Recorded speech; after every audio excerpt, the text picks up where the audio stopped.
Hello बच्चों, आज हम दो या दो से अधिक प्रतिरोधों के तुल्य प्रतिरोध की बात करने वाले हैं। आप जानते हैं कि प्रतिरोध दो प्रकार से जोड़े जा सकते हैं। एक होता है श्रेणी क्रम संयोजन और एक होता है समांतर क्रम संयोजन। तो चलिए शुरू करते हैं। और सबसे पहले हम बात करते हैं कि दो या दो से अधिक प्रतिरोधों को हम श्रेणी क्रम में कैसे जोड़ सकते हैं और समांतर क्रम में कैसे जोड़ सकते हैं। तो ध्यान से देखिएगा। जैसे मान लीजिए हमारे पास कोई तीन प्रतिरोध हैं। सपोज दैट एक प्रतिरोध को मैं कह रहा हूं कि ये R1 है, दूसरा प्रतिरोध मान लीजिए ये R2 है और तीसरा प्रतिरोध मान लीजिए ये R3 है। तो अगर हमारे पास कोई तीन प्रतिरोध R1, R2 और R3 हैं तो हम इन प्रतिरोधों का संयोजन यानी इनको हम दो प्रकार से जोड़ सकते हैं। जो पहला होता है वो श्रेणी क्रम होता है और दूसरा होता है वो समांतर क्रम होता है। इसके बाद जब हम इनको श्रेणी क्रम में जोड़ लें या संयोजन क्रम में जोड़ लें तो इनका जो रिजल्टेंट रेजिस्टेंस होता है यानी तुल्य प्रतिरोध होता है वो हम कैसे ज्ञात करते हैं। तो सबसे पहले तो देखते हैं कि श्रेणी क्रम में हम प्रतिरोधों को जोड़ते कैसे हैं। तो देखिए, सबसे पहले हम श्रेणी क्रम संयोजन दिखा रहे हैं आपको कि श्रेणी क्रम में हम कैसे जोड़ते हैं। तो श्रेणी क्रम में संयोजन, देखिए श्रेणी क्रम में संयोजन इस प्रकार होता है जैसे दो या दो से अधिक प्रतिरोध हमारे पास हों। जैसे यहां पर मैंने तीन प्रतिरोध लिया है, एक है R1, दूसरा है R2 और तीसरा है R3। तो इनको श्रेणी क्रम में संयोजित करने के लिए हम करते क्या है कि यदि हमने पहला प्रतिरोध ही R1 लिया, अब देखिए R1 के दो सिरे होंगे, एक इधर A है मान लो और एक इधर क्या है B है। यदि हम पहले प्रतिरोध के दूसरे सिरे में जो दूसरा प्रतिरोध है अगर हम उसका पहला सिरा जोड़ दें, जैसे ये R2 है और R2 का हमने पहला सिरा B से ही जोड़ दिया, ये यानी जैसे मान लीजिए सिरा हम यहां दिखा दें तो A और B, A हो गया पहले प्रतिरोध का पहला सिरा और B हो गया पहले प्रतिरोध का दूसरा सिरा।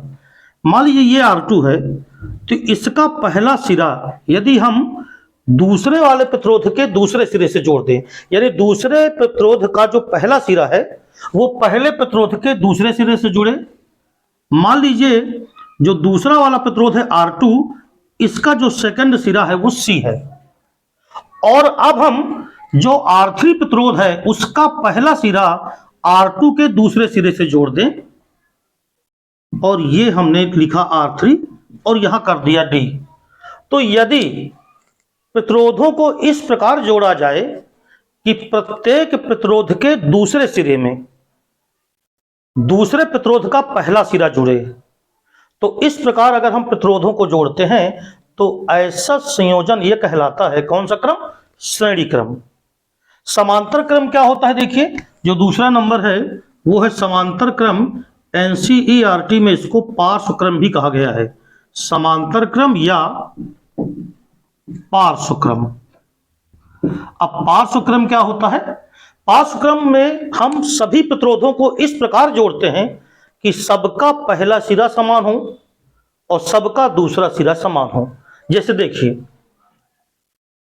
ये हो गया पहला प्रतिरोध, इसको हमने R1 कहा, ये हो गया दूसरा प्रतिरोध और मान लीजिए ये हो गया हमारा तीसरा प्रतिरोध R3।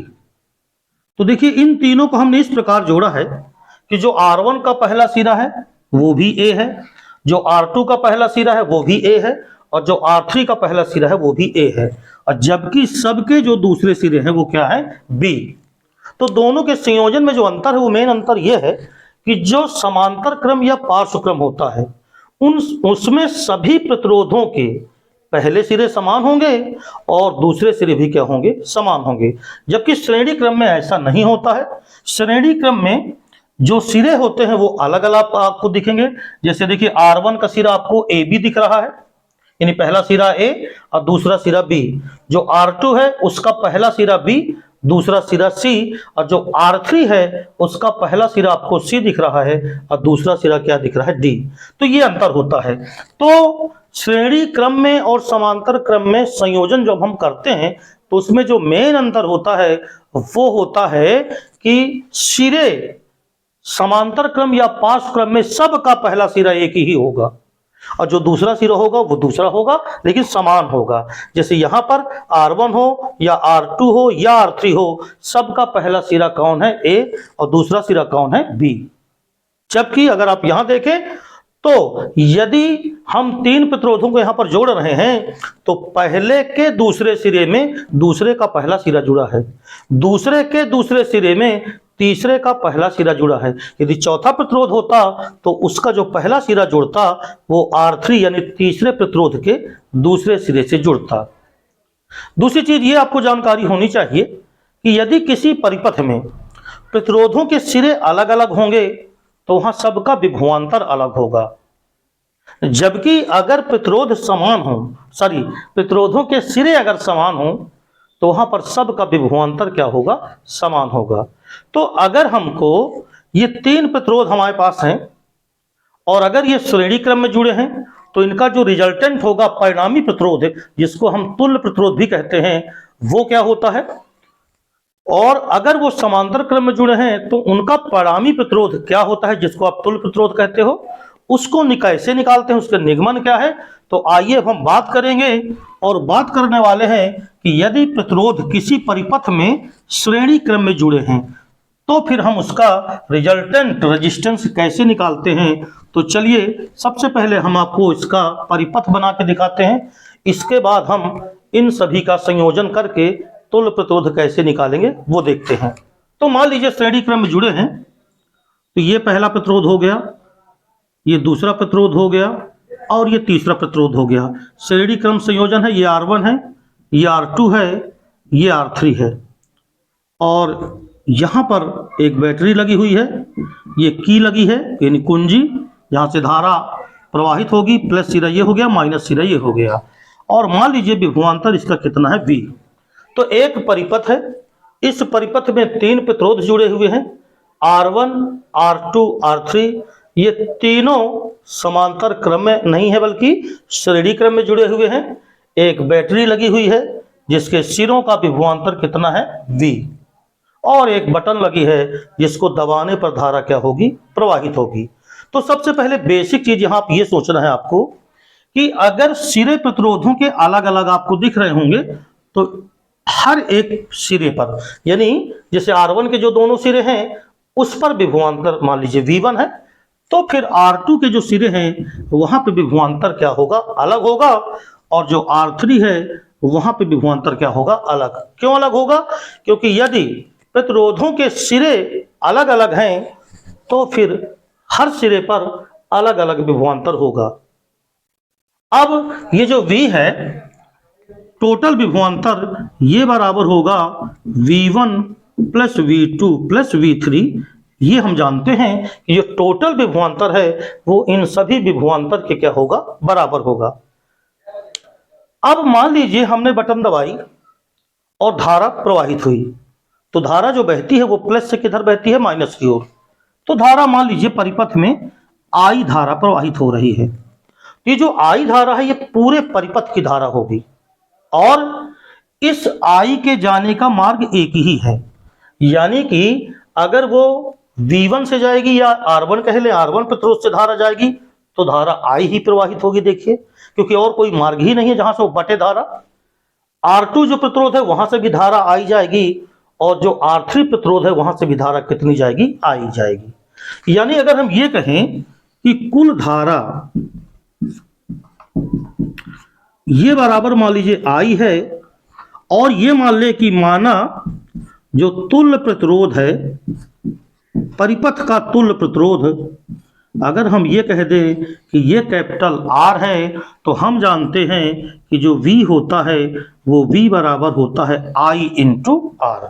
यानी जो पूरा विभवांतर होगा वो होगा परिपथ में बहने वाली संपूर्ण धारा और गुणे परिपथ का तुल्य प्रतिरोध, ये होगा। राइट है, ये हम जान गए। अब आप यहां पर अगर देखें जो पहला सिरा है, यहां पे अगर आप देखो तो यहां पे विभवांतर V1 है, प्रतिरोध कितना है? R1 है, लेकिन जो धारा बहेगी वो धारा इस मार्ग से I ही बहेगी। तो अगर इसी फार्मूले का हम इस्तेमाल करें और अगर हम V1 को देखें तो V1 बराबर होगा I इंटू R1, क्योंकि धारा तो I ही बह रही है, लेकिन इस सिरे पर प्रतिरोध का मान कितना है, R1। राइट है।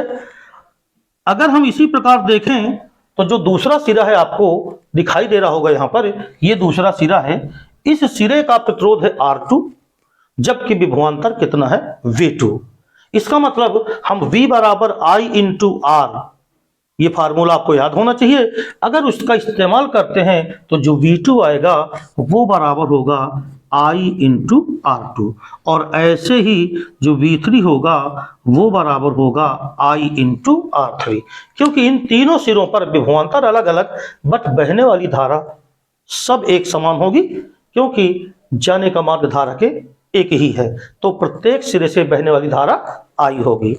अब यहां से अगर देखो समीकरण 1 को अगर आप चेक करो तो समीकरण 1 से हमें पता है कि V बराबर है V1 plus V2 plus V3। तो V की जगह पर हम लिख दें I इंटू R। अब यहाँ पर कैपिटल I है, मैंने यहाँ स्मॉल लगा दिया है, तो चलिए यहाँ कैपिटल लगा देते हैं। तो V बराबर I इंटू R, और ये बराबर हो जाएगा V1 यानी I into R1 plus V2 यानी V2 का मतलब I इंटू R2 और प्लस V3, तो V3 में हो जाएगा I इंटू R3। अगर देखो यहां से तो I इंटू R बराबर, इसमें I को ले लेते हैं कॉमन, तो आएगा R1 plus R2 plus R3। I से I को कैंसिल कर दीजिए, तो तुल्य प्रतिरोध R बराबर आएगा R1 plus R2 plus R3, और यही है श्रेणी क्रम में जुड़े हुए प्रतिरोधों का तुल्य प्रतिरोध R बराबर R1 plus R2 plus R3। मान लीजिए 3 से ज्यादा प्रतिरोध होते तो हम आगे प्लस और बढ़ाते जाते, जैसे 4 प्रतिरोध होते तो प्लस R2 भी हो जाता। इसी तरह अगर इसका व्यापक रूप देखें तो श्रेणी क्रम में जुड़े हुए n प्रतिरोधों का जो संयोजन होता है वो R बराबर होता है R1 plus R2 plus R3 dot dot dot plus Rn, यदि n प्रतिरोध है। तो उम्मीद करता हूं कि ये आपको संयोजन समझ में आ गया होगा। इसमें आपको ध्यान देना है कि B1, B2 और B3 अगर सिरे अलग अलग हैं प्रतिरोधों के, तो आपको हर जगह पर विभवांतर अलग अलग लिखना होगा। जैसे R1 पे हमने V1 माना, R2 प्रतिरोध पे हमने V2 विभवांतर माना, और R3 प्रतिरोध पर हमने विभवांतर क्या माना, V3 माना। तो राइट है। तो अब ये हो गया आपका श्रेणी क्रम में संयोजन, और किस प्रकार हम तुल्य प्रतिरोध को ज्ञात करते हैं उस सूत्र का मैंने यहाँ पर निगमन किया है। तो चलिए अब हम देखने वाले हैं कि समांतर क्रम में संयोजन क्या होता है। तो पहले उसका हम परिपथ निकालेंगे, राइट है, यानी परिपथ बनाएंगे चित्र, और चित्र बना करके हम फिर देखते हैं कि अगर 3 प्रतिरोध R1, R2, R2 जो यहाँ पर हैं, अगर यही समांतर क्रम में जुड़े होते तो इनका तुल्य प्रतिरोध क्या आता। अब देखिए ये 3 प्रतिरोध हैं R1, R2, R3। इन तीनों को इस परिपथ में समांतर क्रम में संयोजित किया गया है। देखिए तीनों के सिरे, जो पहले सिरे हैं वो A पर हैं, और तीनों के जो दूसरे सिरे हैं वो सब एक जगह पर B पर हैं। तो ऐसे संयोजन को अभी मैंने आपको बताया था कि समांतर क्रम संयोजन कहते हैं। अब देखिए अगर मान लीजिए परिपथ में धारा बहेगी, तो जब परिपथ में धारा बहेगी तो इस धारा के यहां से तो वो I प्रवाहित होगी। श्रेणी क्रम में आपने देखा था कि धारा के जाने का मार्ग तो एक ही था, इसलिए वहां पे धारा जो बहेगी वो सब में एक समान बही थी। लेकिन यहां पर देखिए 3 रास्ते धारा के बहने के हैं। एक, कुछ धारा R1 से जाएगी, कुछ धारा इस R2 प्रतिरोध से जाएगी, और कुछ धारा ऐसी होगी जो R3 प्रतिरोध से होकर के जाएगी। मान लीजिए R1 से होकर के जाने वाली धारा का मान I1 है, जो R2 सिरे से धारा जाती है मान लीजिए उस धारा का मान I2 है, और जो R3 से होकर के जा रही है उस धारा का मान लीजिए कितना है, I3 है। लेकिन चूंकि इस समांतर क्रम संयोजन में तीनों प्रतिरोधों के सिरे समान हैं, इसलिए यहां पर जब सिरे समान होंगे तो सबका विभवांतर समान होगा, और वो ही क्या होगा, V के बराबर। यानी R1 का भी विभवांतर V होगा, R2 का भी विभवांतर V होगा और R3 का भी विभवांतर क्या होगा, V होगा। तीनों का विभवांतर समान होगा। तो देखो, चूंकि धारा I यहां से बही और वो तीन रास्तों से बटी, I1, I2, I3, लेकिन जब इधर से जुड़ेगी तो फिर से I बन के निकलेगी। यानी कुल मिलाकर के हम ये कह सकते हैं कि जो I बराबर होगा वो होगा I1 प्लस I2 और प्लस I3। राइट है, सॉरी। तो I बराबर I1 plus I2 plus I3 ये हो जाएगा।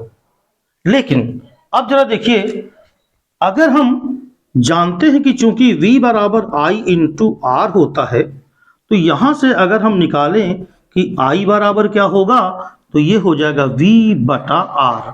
R क्या है यहां पर, पूरे परिपथ का क्या है, तुल्य प्रतिरोध, जो हम पहले आपको श्रेणी क्रम में बताए थे। तो देखिए, I बराबर पूरे परिपथ के लिए हमने कहा I, तो I बराबर V बटा R।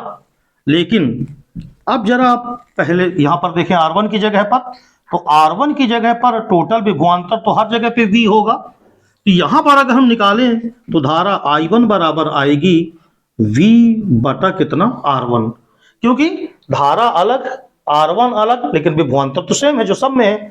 तो I1 बराबर होगा, सूत्र यही ऊपर वाला, V बटा कितना होगा, R1।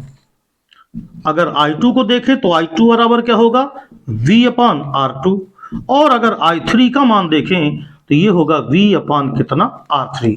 चूंकि V बराबर होता है I इंटू R, तो यहां से टोटल धारा I के लिए V बटा R करेंगे। इस R1 प्रतिरोध से जो धारा बह रही है I1, उसका मान निकालेंगे, तो वहां पर विभवांतर तो V है लेकिन प्रतिरोध R1 है, तो V अपान R1। इसी तरह I2 बराबर आएगा V बटा R2 और I3 बराबर आएगा V बटा R3। अब चूंकि समीकरण जो आपका एक मैंने यहां दिया वो है I बराबर I1 plus I2 plus I3, तो अगर हम समीकरण एक में ये मान रख दें तो समीकरण एक से I बराबर, तो देखो जरा, I बराबर क्या है, V अपान R। तो ये हो गया V अपान R बराबर है I1 plus I2 plus I3। तो I1 क्या है, V अपान R1, ये है V अपान R2 और ये है V अपान R3। तो अगर हम V बराबर V बटे R देखें तो इन तीनों में अगर आप देखो तो V हो जाएगा कॉमन, तो 1 अपान R1 प्लस 1 अपान R2 और प्लस 1 अपान R3, और V से V को क्या कर दो, कैंसल। तो ये आ जाएगा 1 बटा R बराबर 1 बटा R1 प्लस 1 बटा R2 और प्लस 1 अपान R3।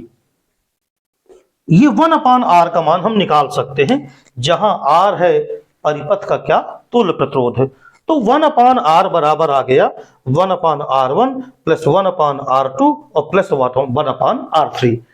इस फार्मूले की सहायता से हम बाद में R निकाल सकते हैं, क्योंकि इसको हल करेंगे तो 1 बटा R आ जाएगा और R बराबर उसका उल्टा कर देंगे।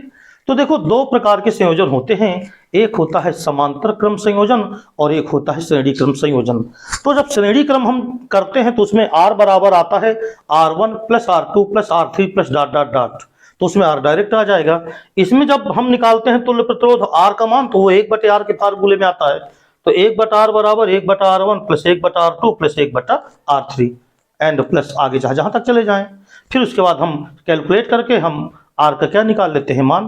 तो ये दोनों फार्मूले हैं जिनका मैंने निगमन कराया है। अगले वीडियो में हम इस पर आधारित क्वेश्चन करेंगे। उसके लिए अगर आप नए नए जुड़े हैं मुझसे तो मेरे YouTube चैनल को सब्सक्राइब कर लीजिए। वीडियो पसंद आए लाइक कर दीजिए, कमेंट कीजिएगा। सभी लोगों को बहुत बहुत धन्यवाद।